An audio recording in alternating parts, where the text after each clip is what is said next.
আসসালামু আলাইকুম। আমার কিছু শিক্ষার্থী আছে যারা ফ্রি হ্যান্ড রাইটিং শিখতে খুবই উৎসুক। তো তারা সবসময় চায় যে গ্রামার শিখবে। তো আমি তাদের বলি যে আসলে তোমাদের মেইন ফোকাস করা উচিত ভোকাবুলারির উপরে। তোমরা যারা ছোট ছোট সেন্টেন্স মেকিং করতে পারো না, তাদের জন্য গ্রামার শুরুতেই খুব বেশি প্রয়োজনীয় নয়। তো ভোকাবুলারি শেখার জন্য আমাদের বেস্ট ওয়ে হচ্ছে আমাদের যে একাডেমিক বইগুলো আছে সেগুলো থেকে আমরা রিডিং পড়ব, শব্দার্থ শিখব এবং বাংলা অনুবাদ সহ। তো গ্রামার বলতে আমরা একদম শুরু থেকে শেষ পর্যন্ত যে টপিকগুলো আছে সেগুলো ধরা বাঁধাভাবে শিখব না। বেশ কিছু টপিক আছে যেগুলো সেন্টেন্স মেকিংয়ের ক্ষেত্রে প্রয়োজনীয়। তার মধ্যে থেকে আমরা প্রথমেই প্রিপোজিশন শিখব, কারণ ওয়ার্ডের সাথে ওয়ার্ড যুক্ত করতে গেলে আমাদের প্রিপোজিশনের প্রয়োজন।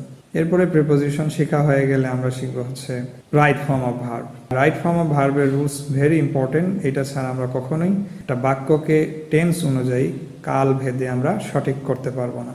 এরপরে যখন আমরা বেশ কিছু ওয়ার্ড প্রিপোজিশনের সাথে যুক্ত করে এবং রাইট ফর্ম ভার্বের রুলসগুলো প্রয়োগ করে বাক্য তৈরি করব, তো ছোট বাক্যগুলোকে যখন আবার বড় করব তখন আমরা ইউজ করব হচ্ছে কনজাংশন।